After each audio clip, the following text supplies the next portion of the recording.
I'm Wendy Zuckerman, and you're listening to Science Versus from Gimlet. This is the show that pits facts against fertilization. On today's show, the fertility cliff.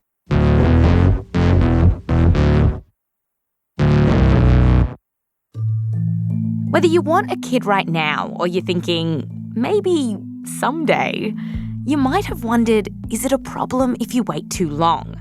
Like, how much harder does it really get to make a baby if you leave it until you're a little bit older? And this worry is especially personal for one of our producers on Science Versus, Meryl Horn, and her husband Chris. They're in their mid-30s and they've been busy focusing on their careers, but recently they decided to start trying to have kids. I talked to them about it at their Brooklyn apartment. Hey. Hello. How are you? Once their dog Penny settled down, we got to chatting about Meryl and Chris's origin story. Turns out they first met on a dating site about 5 years ago, and Chris was immediately taken. Yeah, I had actually just seen her profile, and I thought she looked amazing. And, she had this nice black and white picture of her playing her guitar. I was like, oh, she seems great. And then a couple days later, she messaged me. One message led to another, and the two started dating. And the topic of kids popped up quite early on. I mentioned it super casually, and it was like the third date or something, and then I felt really awkward about it. Do you remember that? I sort of remember that we had an awkwardly early kids conversation. What did I say? It was like, oh, when we have kids, something, something, something. Oh, you went for the when we have kids? I think I did. I don't know why I would have said that early. I'm so embarrassed for you. But I meant it in the royal we somehow. In my head, it wasn't going to be about us. It was just in general. And then Chris just made a joke of it and was like, oh, honey, what will we call them? And so that diffused the tension. Dropping the kid bomb on the third date didn't throw Chris off, though. He always knew he wanted kids someday. And so, after dating for a few years, Meryl and Chris got married, and they started trying to have a baby pretty much straight away. And Meryl figured, this is going to be easy. At that time, I was like, we could get pregnant immediately, and that felt super scary, and I was already kind of worried about what it would mean for my career, because I was switching jobs, I was switching careers, and was applying for Science Versus, actually. Science Versus? That's us. So yeah, we ended up hiring Meryl. Months went by, and she still wasn't pregnant. At first, this was actually a bit of a relief. After all, she just started this new job with us. But then, at one point, Meryl was like, wait a sec, do we have a problem? It took a while for it to really sink in. Oh, but now it's been a long time. And I think we might be one of those couples that's infertile. It made me feel kind of like I was defective or something. After about a year, Meryl and Chris went to the doctor and have started to get checked out. So far, there's nothing obviously wrong with either of them. So why aren't they getting pregnant yet? Well, one thing that crossed Meryl's mind at this point was this idea of the fertility cliff, that once women hit their 30s, it gets really hard to have a baby. Could this be what's going on for Meryl and Chris? She's 34. I was a little confused about it, actually, because I think I just had it in my consciousness somewhere that, biological clock is ticking. But then I had also heard that, oh, no, you don't actually need to worry about that. That's just this kind of old sexist idea that, women have to be worried about having kids when really you can relax. Yeah, that's what I had heard as well. Also, my mom had me when she was 40. So that's, I guess, was on my mind, too, that, maybe it'll be fine for me. Even gynecologists can't seem to agree about when a woman's fertility starts to drop. Surveys of gynaes find that a few say it happens in your 20s, while some go for the 30s and even 40s. And then, of course, there's the other half of this equation. The dude. Maybe the problem is with Chris. He's 36. Could that be the issue here? We keep hearing stories of older men having kids, according to the gossip mags, guys like Steve Martin and Jeff Goldblum had babies well into their 60s. I guess life found a way for them. But what about the average Joe or Chris? We wondered, can men really have babies forever? Today, we are going to get to the bottom of the following questions. 1. Is the fertility cliff real for women? And if it is there anything you can do about it? And 2, what about men? Is it harder for them to make babies as they get older? When it comes to fertility, there's lots of... Oh, honey, what will we call them? But then there's science. And by the way, some of what we'll be looking at in today's episode focuses on cis straight couples, but a lot of the research is relevant if you're in the LGBT community as well. Science versus the fertility cliff is coming up right after the break.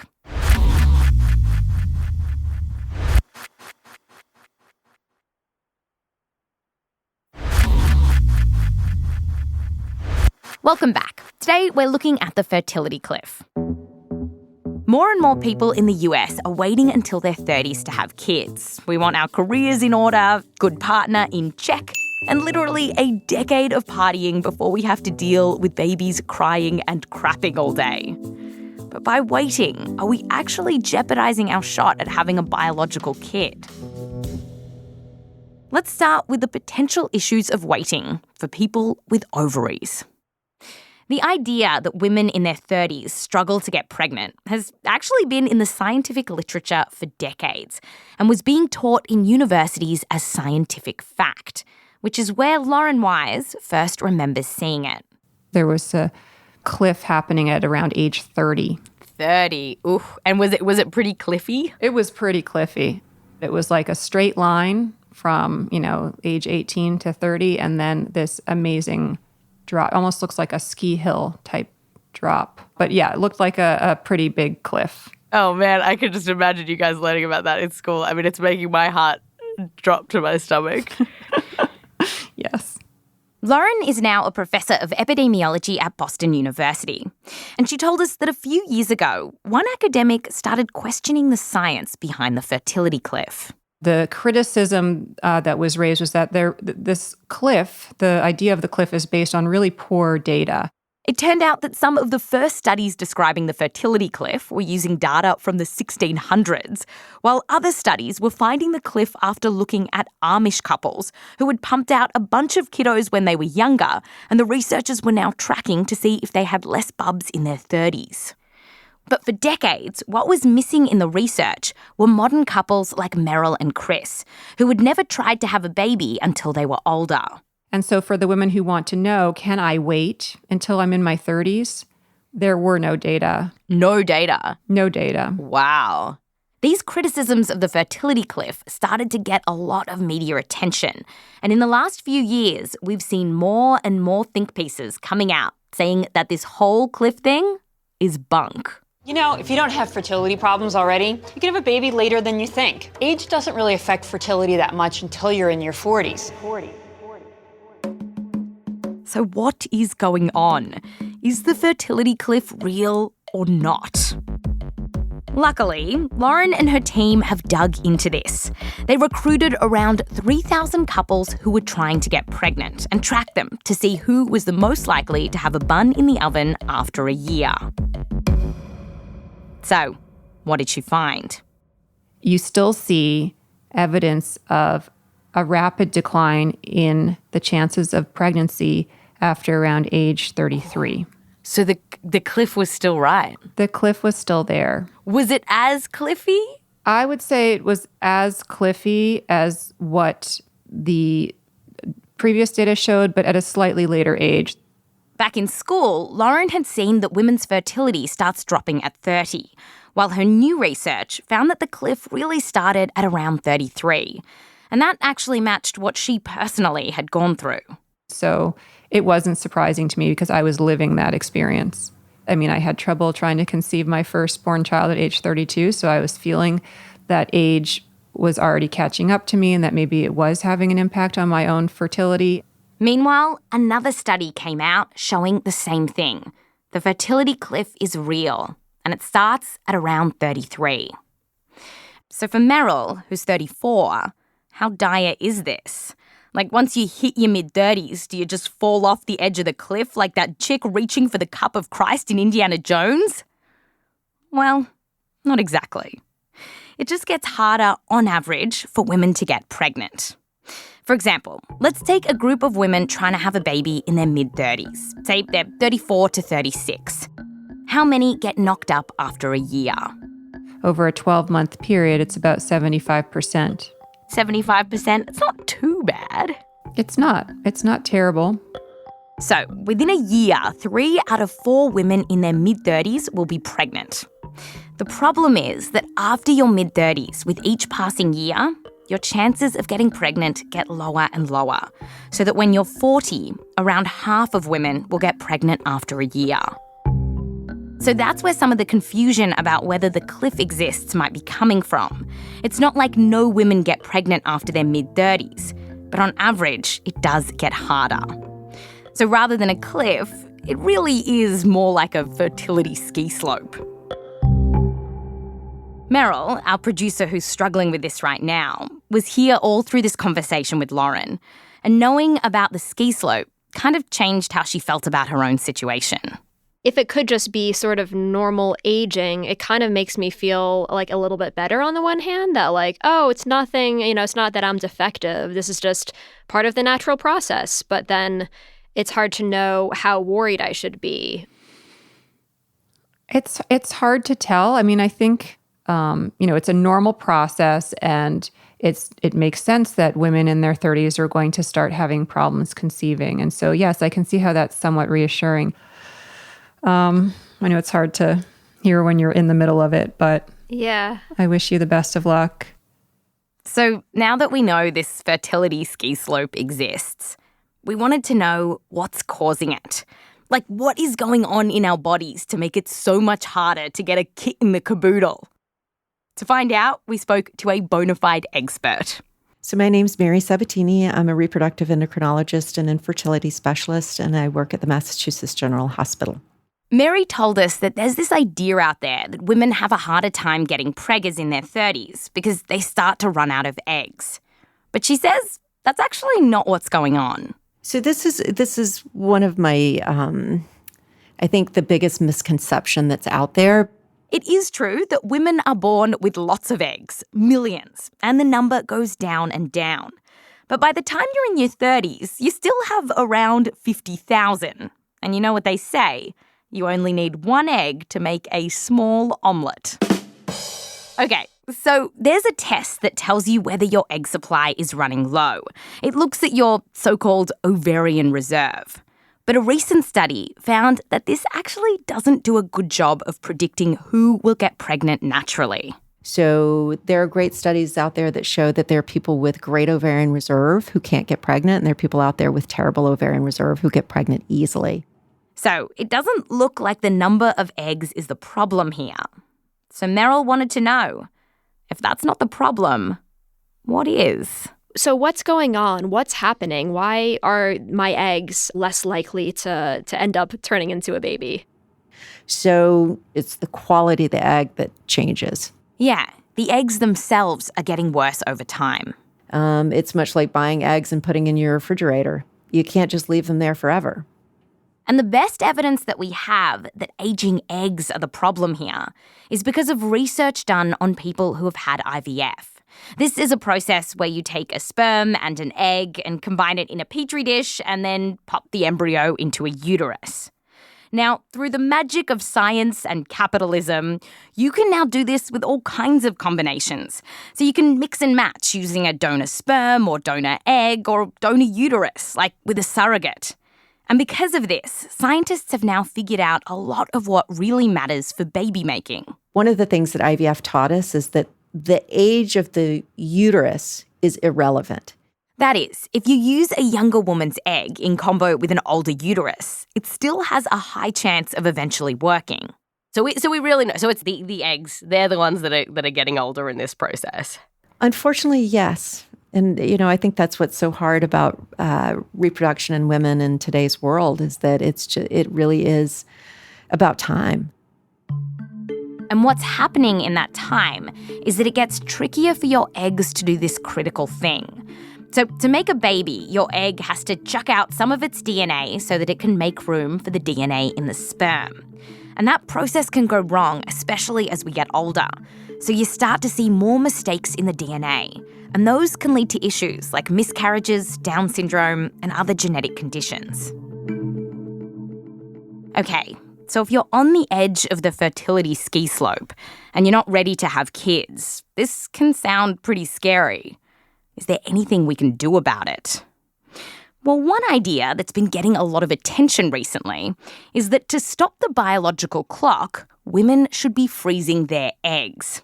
This has been in the news a bit, with some tech companies like Google now covering the cost of this for their employees. And lots of fertility startups are popping up offering to put your eggs on ice. Freezing your eggs is such an empowering choice because you're taking control of your life. We truly can have it all. Egg freezing is becoming more and more popular, but when we asked Mary about it, she talked a little less about empowerment and a little more about the unpleasant realities of egg freezing. She ran us through the steps. It takes about 2 weeks from start to finish of taking daily injections, light anesthesia, transvaginal ultrasound. There's a needle that pokes directly through the vaginal wall into the ovary, and suction's used to extract those eggs. And sometimes you'll need to go through this process more than once because you won't get enough eggs in one round. On top of all that, it's really expensive. If your insurance doesn't cover it, it can cost tens of thousands of dollars. So, egg freezing. It's a hell of a process. But after all that, does it actually work? I asked Mary if this can really keep your eggs young and fresh. I mean, is that a way to increase their shelf life? 10 years ago, I probably would have said no. But I think the technologies for freezing eggs have become so good that I do think it's a viable opportunity for women. We're in the early days of this egg freezing frontier, but a couple of studies have estimated that a woman in her mid-30s who does all this has about a 70% chance of eventually walking away with a baby. So it's not bad. The thing is, though, if you wait too long before you freeze your eggs, that success rate drops pretty quickly. Conclusion. Women do have a fertility cliff. Well, it's more like a fertility ski slope. And it's because their eggs age over time and the DNA can get messed up. If you can afford it, it's not a bad idea to think about freezing your eggs, although it is kind of an ordeal. And by the way, one thing that Meryl had heard a lot about is that if you really want to boost your fertility, it's best to cut out all alcohol and caffeine from your life. But we looked into this, and there is no need to go cold turkey. Studies have found that you can swig 1 glass of booze and up to 4 cups of coffee a day, and it won't affect your fertility. So, it's not all bad news. Okay, that's the story with eggs. After the break, sperm. There's been fears in the news recently that we're in the midst of a sperm-apocalypse, with sperm counts plummeting across the United States. Is this true? And we go back to our couple to find out, are Chris's swimmers okay? Low motility, I don't know what you do about that. Motivational talks. Yeah. Come on. Get it together, boys. That's coming up after the break.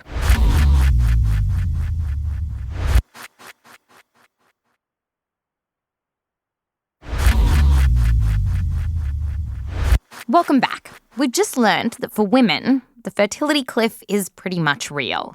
At around the mid-30s, it starts getting harder and harder for a woman to get pregnant. Now, we're talking about the other side of this. People with testicles.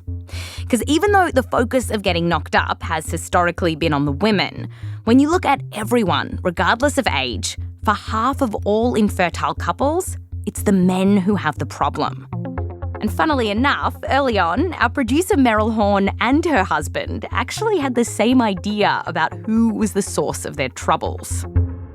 And this is going to sound mean, but I always just kind of felt like my body is good because I've been able to track my ovulation and it looks so good.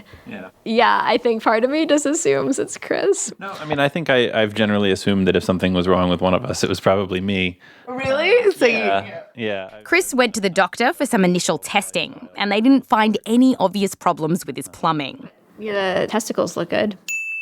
So that brought us to a broader question. Could Chris have just fallen off his own fertility cliff. I mean, do men have one? For this, we had to talk to Allan Pacey.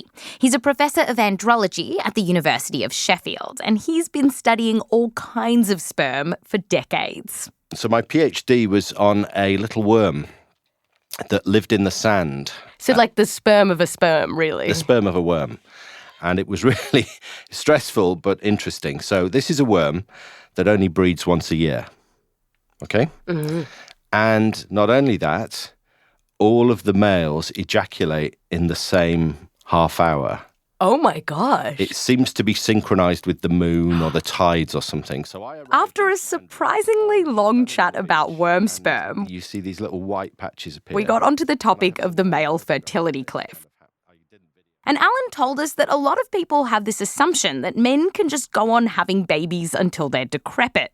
And you get that impression from rock stars, Mick Jagger, people like Charlie Chaplin, who was 72 when he had his 11th child to his 4th wife. Right. But are these men anomalies? For the average guy out there, do they have to worry about a fertility cliff? I wouldn't say that older men face a reproductive cliff edge. They kind of have a rolling slope. Things happen slowly. So if you compared it to like the female fertility cliff, is it as scary? No, I don't think it is. I don't think it's as steep in a man as it is in a woman. Yeah, so there's not a cliff per se. It's more like a fertility grassy knoll. Several studies suggest that as a guy gets older, it takes more time to get a woman pregnant. But when it comes to exactly how much more time, well, the studies are all over the map. It's also not clear when men start rolling down their fertility grassy knoll. But Allan puts it at roughly around 40. And why is that? So men by the age of 40 have been making sperm for, 25 years or more. The engine is getting a little bit tired at that point. That tired engine starts to affect sperm, and it means that men don't make as many good swimmers as they used to. So what does this mean for Meryl and Chris? Chris is 36.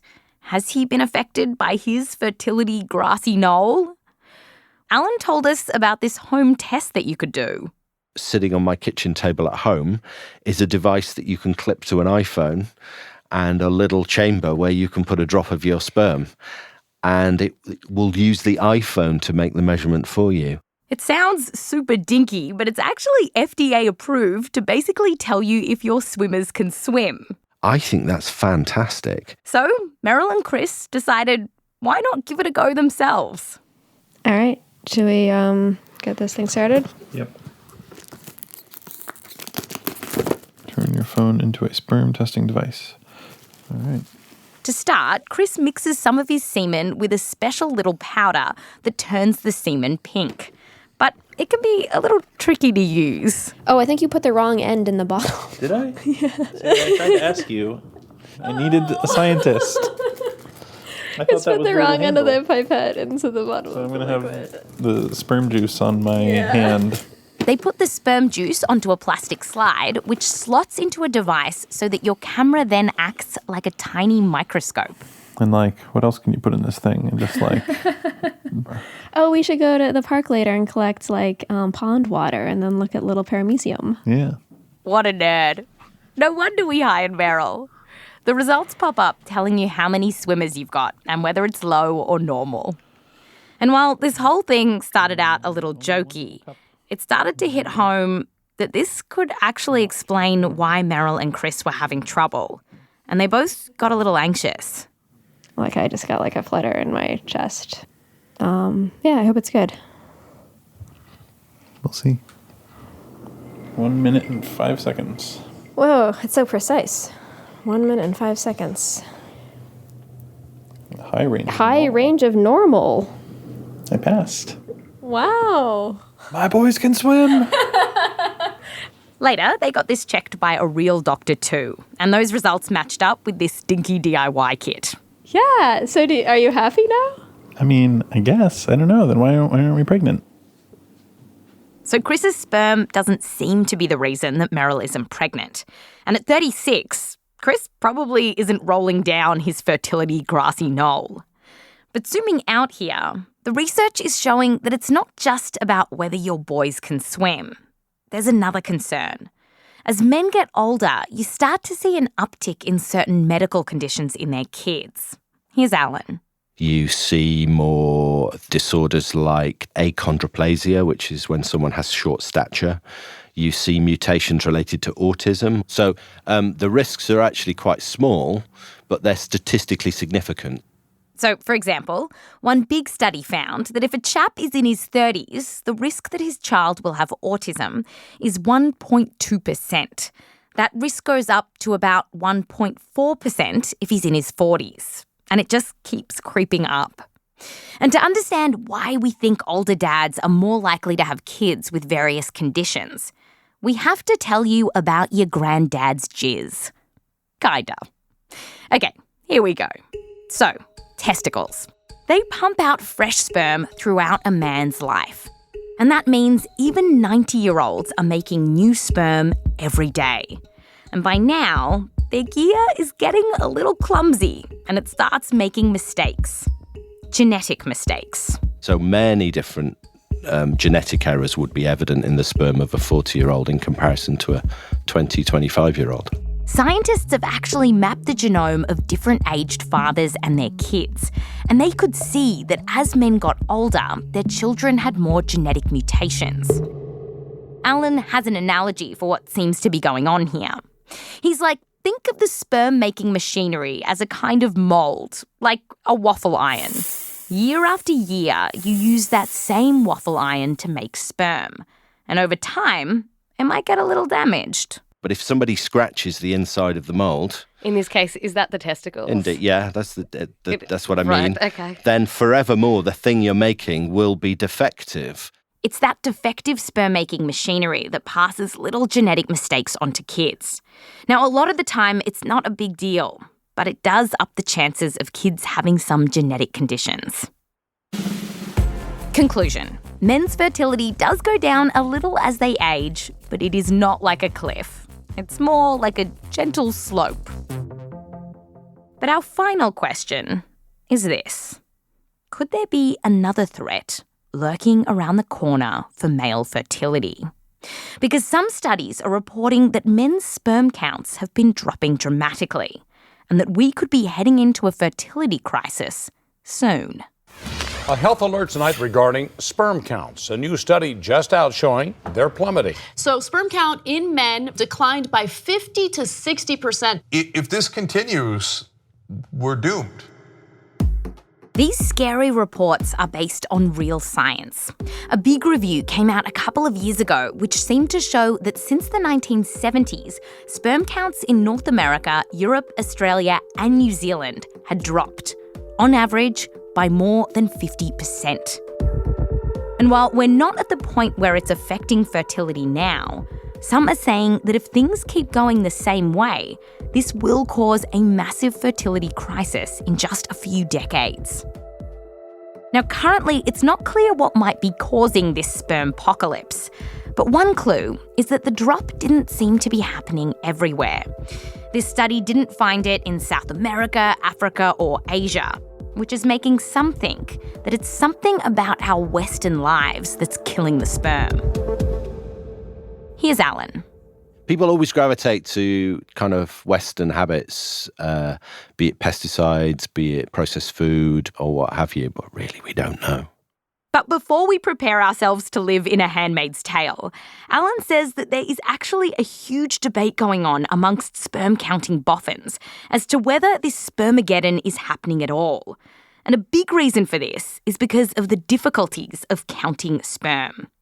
While you can roughly tell if you've got enough swimmers on an iPhone, like what Meryl and Chris did, you need to be a lot more precise to do these kinds of studies, which is tough because sperm are tiny and they wiggle and jiggle inside a sticky, gooey liquid. Allan explained it like this.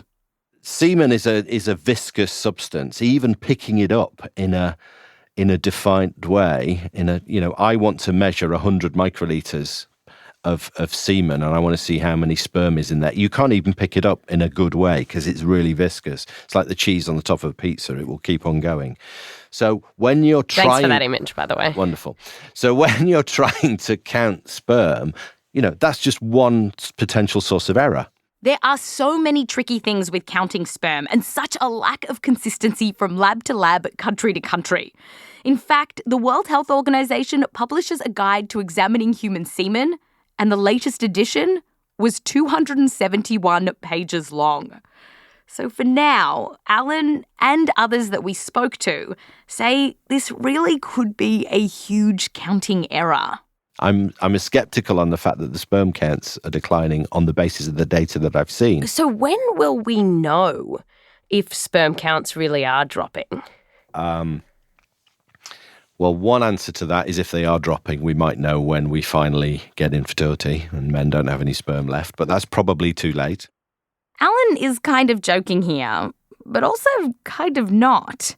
Because if it is true, and sperm counts do keep dropping to the point where they actually start affecting fertility, this really could open up a whole can of sperms for humanity, particularly if you couple this with the fact that lots of people are having babies later and later. Is this age at which couples are wanting to have their children going to carry on increasing? And if it does, the two together are a perfect storm. Conclusion. There is some scary research suggesting that sperm counts are dropping. But scientists are still fighting over this, so it doesn't look like it's time to panic yet. Just try to enjoy your next slice of cheesy pizza. So, when it comes to the fertility cliff, does it stack up? 1. Is the fertility cliff real for women? Yes. Kind of. It's more like a ski slope. So while many women will get pregnant later in life, on average, fertility does start to drop off in their mid-30s. And from there, it just keeps falling. The reason this happens is that our eggs start to get older, which can mess up their DNA. And that can cause genetic conditions in the bub. 2. What about men? Are their swimmers healthy forever? No. While men don't have a fertility cliff, they do have to worry about genetic mutations in their sperm, which can increase their baby's risk of getting some medical conditions. So what does this mean for Meryl and Chris? Well, Meryl's only 34. She's on the fertility slope, but she's not skiing down a black diamond run just yet. And Chris's swimmers, as best we can tell, they look good. So that shouldn't really explain what's going on. With that out of the way, they figured, well, let's keep trying to have a baby. Maybe it'll happen. On a recent evening in their Brooklyn apartment, Meryl took another pregnancy test. Yeah, it feels like maybe it'll actually be positive this time because now we know there's nothing wrong with us, so there's no reason it shouldn't be positive. Right. All right. Do you want to look at it? Yeah. All right, we're going to go look at the test. So, Chris has his phone out and is, I guess, recording a video. Why are you recording this video? I don't know, just in case. No, but it's going to be sad when we turn it over and it's negative. We don't have to do anything with the video. No, it's okay. Let's just do it. It's only one line, which means it's negative. It's just one pink line. Well, I'm kind of sad. I don't know. I just don't know what else I could be doing. It's not your fault. So it's your fault. It's nobody's fault. Like it just hasn't happened yet. Yeah. It's not all happy endings. It might be a happy ending. It's just an unhappy middle. Yeah. Right now, we don't know why Meryl and Chris are having trouble making a baby, and whether this would have been easier for them if they'd started trying years ago. And that's the thing about stats like the fertility ski slope. You can't know ahead of time whether this is actually going to be a problem for you. And while that may be scary and anxiety-provoking, Meryl and Chris actually feel better about this all now that they're armed with a ton of facts. They decided to start treatment next month, and they're feeling pretty good about it. That's science versus the fertility cliff. Hi, Meryl. Hi, Wendy. So how many citations in this week's episode?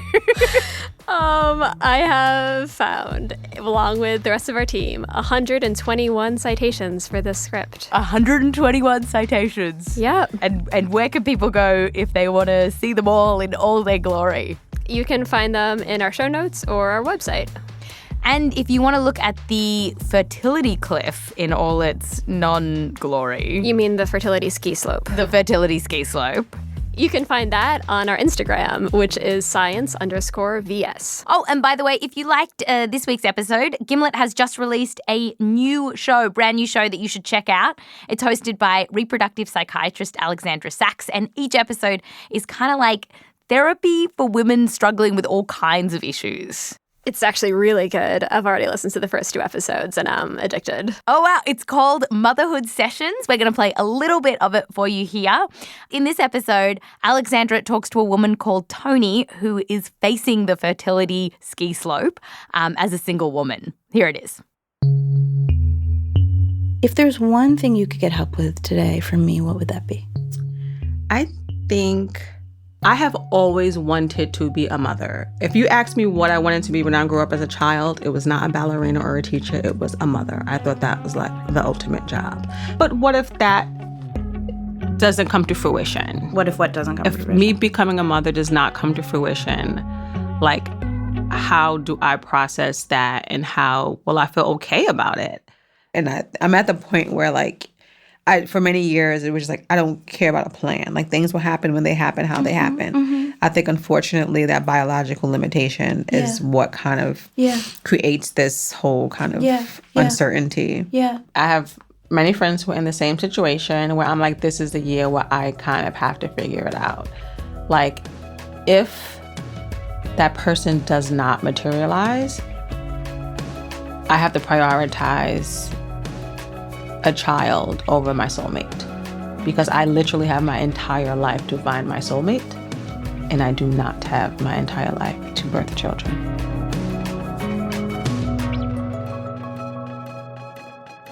That's Motherhood Sessions.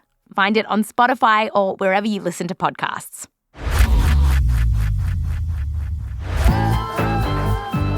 We're taking a week to work on more stories, but then we'll be back with the placebo effect. Does your mind have the power to heal you? This episode was produced by Meryl Horn with help from me, Wendy Zuckerman, as well as Rose Rimler and Michelle Dang. Our senior producer is Caitlin Sori. We're edited by Blythe Terrell, fact-checking by Diane Kelly. Editing help from Caitlin Kenny. Mix and sound design by Peter Leonard. Music by Peter Leonard, Emma Munger and Bobby Lord. Recording assistance from Mary Dowie and Andy Short. A huge thanks to all of the scientists that we got in touch with for this episode, including Dr. Richard Lee, Dr. Haggai Levine, Professor Jens Peter Elakilde Bond, and others. And a special thanks to everyone at Gimlet who listened to this episode, as well as the Zuckerman family and Joseph Lavelle Wilson. And finally, a huge thanks to Chris Suter. We couldn't have done this without you. I'm Wendy Zuckerman. Back to you next time.